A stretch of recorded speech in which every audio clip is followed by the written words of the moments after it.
Welcome to Storytime with the Common Dad. Today we will be reading The Little Red Riding Hood. If you have a copy at home, be sure to grab it now.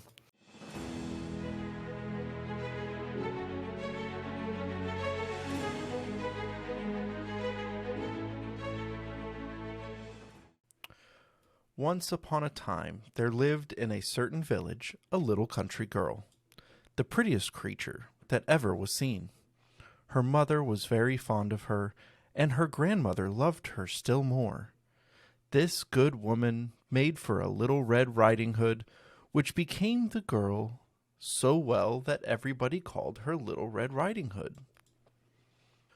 One day her mother, having made some custards, said to her, "Go, my dear, and see how your grandmother does, for I hear she has been very ill. Carry a custard and this little pot of butter." Little Red Riding Hood set out immediately to go to her grandmother's, who lived in another village. As she was going through the wood, she met Gaffer Wolf, who had a very great mind to eat her up, but he dared not because of some workers in the forest. He asked her whither she was doing. The poor child, who did not know that it was dangerous to stay and hear a wolf talk, said to him, "I am going to see my grandmother, and carry her a custard and a little pot of butter from my mamma." "Does she live far off?" said the wolf. "Oh, yes," answered Little Red Riding Hood. "It is beyond that mill you see there, the first house you come to in the village." "Well," said the wolf, "and I'll go to see her too. I'll go this way, and you go that, and we will see who gets there first."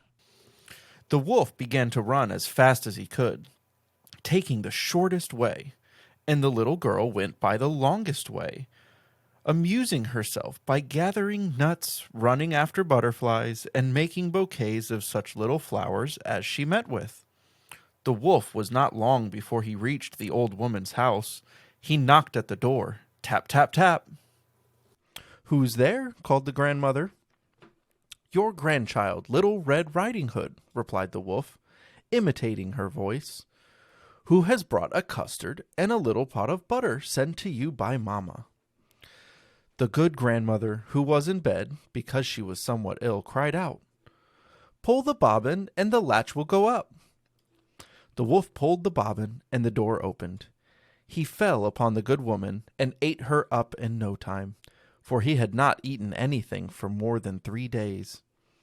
He then shut the door, went into the grandmother's bed, and waited for Little Red Riding Hood, who came some time afterward and knocked at the door. Tap, tap, tap. "Who's there?" cried the wolf.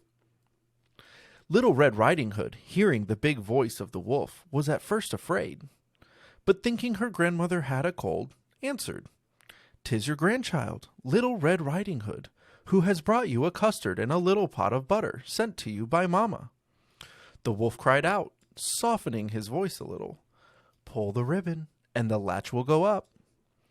Little Red Riding Hood pulled the bobbin, and the door opened. The wolf, seeing her come in, said to her, hiding himself under the bedclothes, "Put the custard and the little pot of butter upon the stool, and then come and lie down with me." Little Red Riding Hood put the custard and little pot of butter upon the stool and went into bed, where she was much surprised to see how her grandmother looked. She said to her, "Grandmamma, what great arms you have got!" "That is better to hug thee, my dear." "Grandmamma, what great legs you have got!" "That is to run the better, my child." "Grandmamma, what great ears you have got!" "That is to hear the better, my child." "Grandmamma, what great eyes you have got!" "It is to see the better, my child." "Grandmamma, what great teeth you have got!" "That is to eat thee up." And saying these words, the wicked wolf fell upon Red Riding Hood and ate her up. Thank you so much for reading along with me. I hope you had as much fun as I did. Be sure to like and subscribe to this channel so you get notified every time we have a new story.